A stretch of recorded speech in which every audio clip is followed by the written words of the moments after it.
Have you ever been in one of those meetings that just went on and on for hours and still did not end with some clear next steps or action items?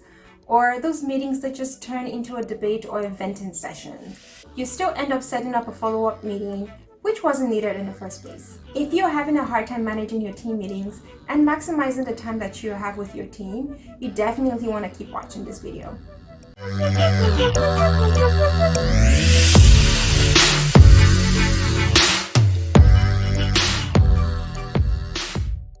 Welcome to another episode on the Growth Leadership Cafe. My name is Adesuwa, and I am a leadership coach and management trainer for first-time or emerging leaders, however you want to call it.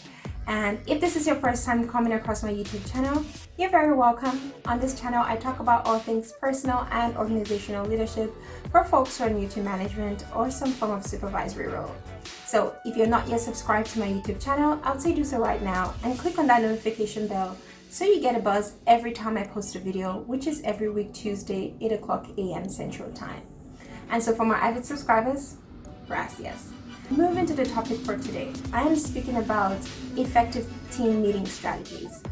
Team meetings are great, right? It's a space where everyone comes together, share ideas, perspectives on whatever priorities that you have going on. However, if they're not managed effectively, it could really just take a huge detour into places that you never intended, all right? And so there is a method to this madness, and that's what I'm going to be sharing with you. All right, the first strategy you want to incorporate into your team meeting plan is to have a clear agenda. And you want to rank your agenda items in terms of the order of priorities. So this means that, at the start of your meeting, you're attacking the first most important agenda item on your agenda. And so in having that clear agenda, you also want to share it with your team in advance. Send that email, let them know these are the priorities for this meeting, and let them know to come prepared to discuss all of the items on the agenda. So this way it gives them enough time to prepare, and people are not sleuthing through documents and trying to go on their computers to find information during the meeting, which takes away time that could be spent going through all of the agenda items. So you definitely want to have a clear agenda, order it in the order of priority, send it in advance, and let the team know to prepare to speak on those items. And if there's specific people that need to come with updates on specific things, you also want to indicate that in that email to let them know that you'll be expecting them to share updates with the rest of the team at this meeting. The second strategy is to set the tone of the meeting on the day of the meeting. So once everyone's gathered and seated, you want to provide your housekeeping rules and set the tone for the meeting in terms of how long the meeting is going to take and what the expected outcomes for the meeting are. And you can also determine who is going to take the meeting minutes because, hey, documentation is important. People need to have a reference point for what was discussed at the meeting because we don't have a perfect memory, all right? The third strategy is to be there to listen, okay? You should technically be the last to speak. And so whatever topics you're speaking about, whoever has the updates, have that person provide the updates. If there's any deliberation that needs to happen, you're listening and then you provide your feedback at the end once everyone's gotten a chance to share. And I say this because as a leader, your position comes with authority and influence. And so what comes out of your mouth influences people a lot, with or without your control, all right? And so that's why it's very important that you allow others speak, because once you say something, whether it makes sense to people or not, they would tend to agree with you, all right? And so in that situation, it doesn't allow for people to really give their own independent thoughts that are not influenced by your position on the matter. So you want to give people the chance to share.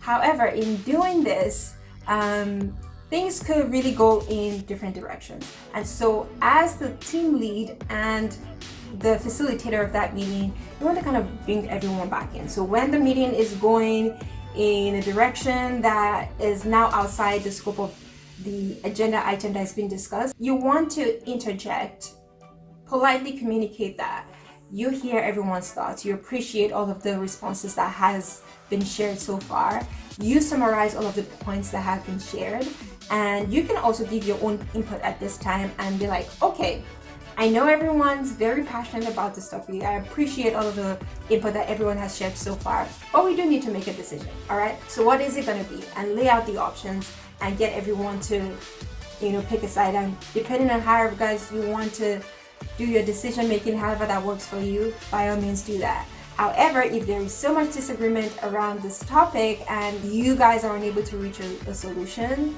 it's either one of two options. You want to utilize your executive decision-making power, or you can put a pin in it depending on the urgency of the matter for the next meeting.